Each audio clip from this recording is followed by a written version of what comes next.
Tout le monde est en train de se concentrer sur le plus court terme pour le moment. Est-ce que le Bitcoin et les cryptos sont sur le point de monter ou de descendre durant les quelques prochaines semaines, durant les quelques prochains mois, etc. Eh bien aujourd'hui, je vais vous montrer la façon avec laquelle vous pouvez réellement vous faire des sommes d'argent qui changeront votre vie. Voilà les choses desquelles vous devriez être informé en ce moment, contrairement aux fluctuations au plus court terme qu'on a pu voir récemment avec le prix du Bitcoin ainsi que les cryptos en général. Ces différentes choses sont celles qui vous feront réellement réussir votre parcours dans les crypto-monnaies. Du coup, je vais vous expliquer tout ceci aujourd'hui, je vais vous montrer ce qu'elle signifie et je vous conseille de rester pour l'entièreté de cette vidéo. Donc bienvenue à tous, je m'appelle Maxime et je vous apporte chaque jour des nouvelles vidéos en français sur les crypto-monnaies en vous apprenant comment vous faire de l'argent sur ce marché. Si vous êtes nouveau sur cette chaîne, alors soyez sûr de vous abonner et d'activer la cloche dès maintenant. Ok, commençons par le plus court terme tout d'abord. Et on peut commencer ici avec le Bitcoin sur l'intervalle hebdomadaire, parce qu'aujourd'hui c'est dimanche, alors déjà bon dimanche, mais aussi ça veut dire qu'on va avoir une clôture de notre chandelle juste ici. Le plus probable c'est qu'on va avoir une clôture avec le sommet qui se trouve quelque part ici vers la résistance, donc... Ouais, et ça signifierait que la résistance était trop forte sur notre hebdomadaire pour qu'on puisse la dépasser et qu'on a toujours notre ligne de tendance de résistance sur l'hebdo également. Voilà donc quelque chose qu'on doit surveiller de près dans le futur immédiat. Mais maintenant, avant qu'on ne parle de tous ces trucs les plus intéressants qu'on a pour la vidéo d'aujourd'hui, on va d'abord parler de ce qu'il se passe sur notre intervalle de 4 heures de ce côté. Alors, ok, déjà on a chuté de la boîte orange et là on assiste à une chandelle rouge plutôt violente à ce point. C'est clair qu'on est dans une tendance baissière, ça on le sait maintenant. On a chuté de la boîte orange, mais il nous en reste encore une seconde sur notre chemin. Du coup, on peut espérer pouvoir trouver un peu de soulagement à ce niveau, un peu plus bas. Mais si ça ne devait pas tenir, alors évidemment, je m'attends à ce qu'on continue à descendre davantage jusqu'à un prochain niveau de support. Maintenant, ça n'a pas tellement d'importance en fait, parce que, ouais, ok, si vous êtes un trader au court terme, alors bien sûr, vous devez faire attention à toutes ces choses pour entrer et sortir de toutes vos positions. Alors évidemment, c'est super important d'être au courant de tout ce qui se passe, mais les montants qui changeront réellement votre vie se trouveront plutôt, selon moi, lorsque vous parviendrez à identifier une tendance et investir assez tôt dans cette tendance en question. Et laissez-moi vous expliquer tout ce que je veux dire. Ici, on a la dominance du Bitcoin. Et ce que vous pouvez voir, c'est qu'on est en train d'y former une sorte de triangle descendant, premièrement. Et que peut donc signifier la dominance du Bitcoin? Eh bien, si vous ne connaissez pas tout ça, en gros, ce que c'est en train de nous montrer, ce que ça veut dire, c'est que le Bitcoin est en train de surperformer par rapport aux altcoins et au reste du marché. Ok? Si à l'inverse, ça descend, alors au contraire, c'est que les altcoins, eux, se débrouillent mieux que le Bitcoin pendant un moment donné.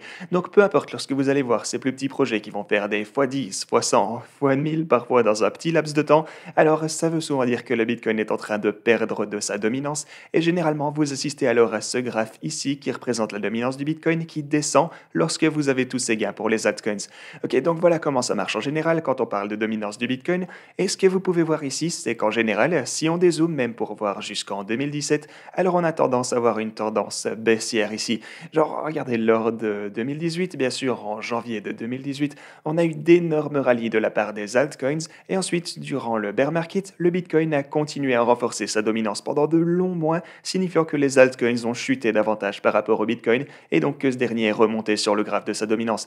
Maintenant, en 2021 et même en 2020, en fait, on a vu la dominance descendre fortement, signifiant que les altcoins en général ont vu de meilleurs gains que le Bitcoin. Donc vous avez ce truc de ce côté, mais alors à quoi peut-on s'attendre si on finit par voir une percée en dehors de ce pattern?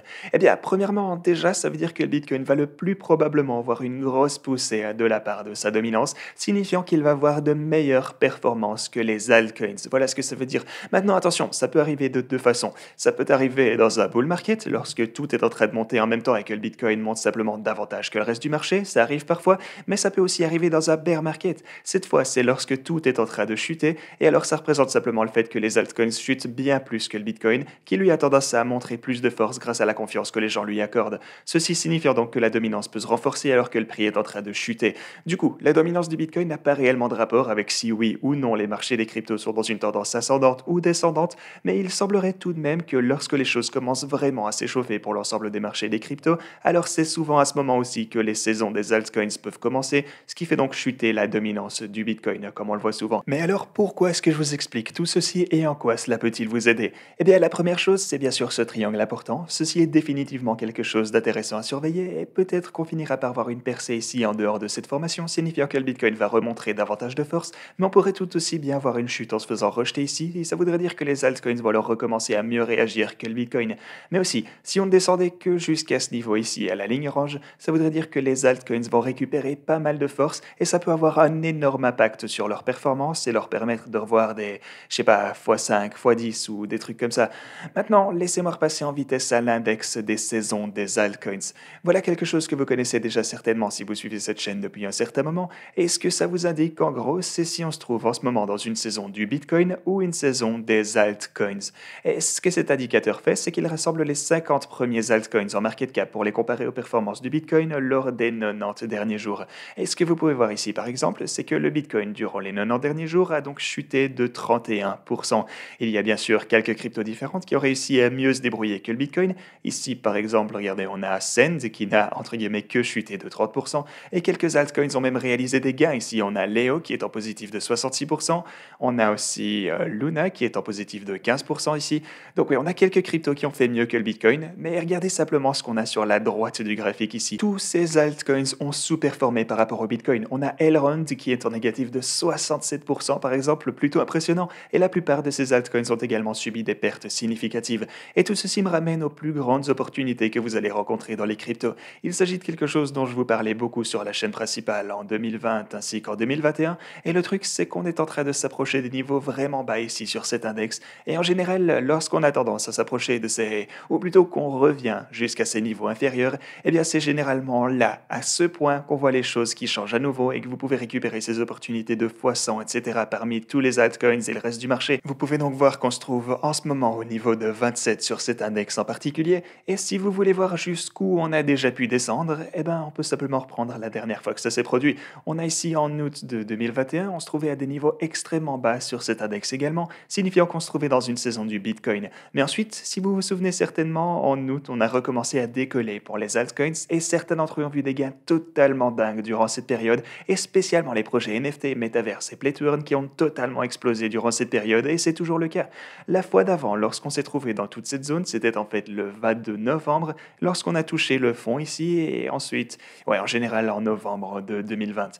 Et c'est bien sûr à ce moment que le Bitcoin a recommencé à monter, et c'est aussi un bon exemple de ce que je vous disais récemment. Si vous regardez mes vidéos, vous vous souvenez peut-être, lorsque le Bitcoin et le reste du marché montent en même temps, c'est juste que les altcoins surperforment le Bitcoin. Voilà donc ce à quoi on a assisté juste ici, c'est à ce moment que le bull market a vraiment recommencé à s'échauffer, et les altcoins étaient eux vraiment en train de tout casser à ce moment-là. Genre, ils ont vu des gains de malade durant cette période, et en gros, on a vu des montants de dingue qui ont changé beaucoup de vies et qui ont été réalisés ici pour tous ceux qui ont acheté proche du fond. Et aussi ici, regardez au début ou plutôt en été de 2020, souvenez-vous du DeFi Summer, les gars. Ici, c'est lorsque la DeFi, Uniswap, les plateformes d'échange décentralisées, etc., c'est là que ça a commencé à décoller également. Les oracles décentralisés aussi, et j'en passe. Eh bien, tous ces trucs, si vous étiez là en 2020, et plus précisément durant l'été, vous savez très certainement de quoi je suis en train de vous parler. Donc, oui, vous pouvez voir qu'ici, sur l'index, on est également énormément monté, et ici, ça a été des opportunités qui ont totalement changé des vies. Et ce qui est intéressant à noter, c'est qu'à chaque fois qu'on redescend ici sur l'index de la saison du Bitcoin, signifiant donc que le Bitcoin a récemment surperformé par rapport aux altcoins, et donc lorsque le reste du marché en fait recommence à décoller après ceci et voir des gains intéressants, alors généralement on peut noter que ça coïncide avec une tendance plus générale. Regardez ici, on avait la DeFi, on avait les oracles décentralisés durant l'été de 2020 et en décembre de 2020, et au début de 2021, on a eu évidemment les altcoins en général, mais plus précisément tous les projets de couche de base, de couche 1 qui ont pris le relais, et il me semble que ça a été le début de la course folle de Cardano, etc. On avait aussi la Binance Smart Chain, Solana et tout ça, et bien c'était durant cette période en 2021. Ensuite, je pense que vous connaissez la dernière tendance. Après ça, à la fin de l'année, on a eu le Play to Earn, les NFT, le Metaverse et tout le reste, et on est toujours dans cette tendance à peu près. Et ce que je veux dire, c'est que si vous arrivez à repérer la prochaine tendance, le prochain catalyste pour la prochaine fois que la dominance du Bitcoin va recommencer à se stabiliser quelque part dans ses environs, l'idée c'est que pouvoir identifier le prochain secteur qui est sur le point d'exploser est vraiment un moyen de vous faire des sommes considérables. Voilà, faites-moi savoir tout ce que vous pensez de ça dans l'espace commentaire, les gars. Et aussi, si vous souhaitez commencer à trader, vous êtes en mesure d'obtenir jusque 4530 $ de ce côté sur Bybit, jusque 3500 $ sur Femex et aussi 50 $ de bonus sur AAX. Mais sur AAX, vous pouvez aussi gagner pas mal de revenus passifs sur vos cryptos, donc n'hésitez pas à aller y jeter un œil si ça vous intéresse. Voilà, qu'est-ce que vous pensez de tout ceci? Est-ce que vous pensez que vous allez être en mesure de vous faire des sommes d'argent qui qui vont changer vos vies en investissant dans tout ça et repérant les nouvelles tendances. Voilà quelque chose que je vais continuer à rechercher pour vous en vous apportant plus d'infos. Je vais continuer à vous parler de tout ça car c'est comme cela qu'on peut se faire un bon paquet d'argent selon moi. Donc ouais, faites-moi savoir ce que vous pensez de tout ceci et surtout n'hésitez pas à vous abonner ainsi qu'à activer la cloche si ce n'est pas déjà le cas. Ceci étant dit, c'est tout ce que j'avais pour vous aujourd'hui, donc moi je vous dis à la prochaine.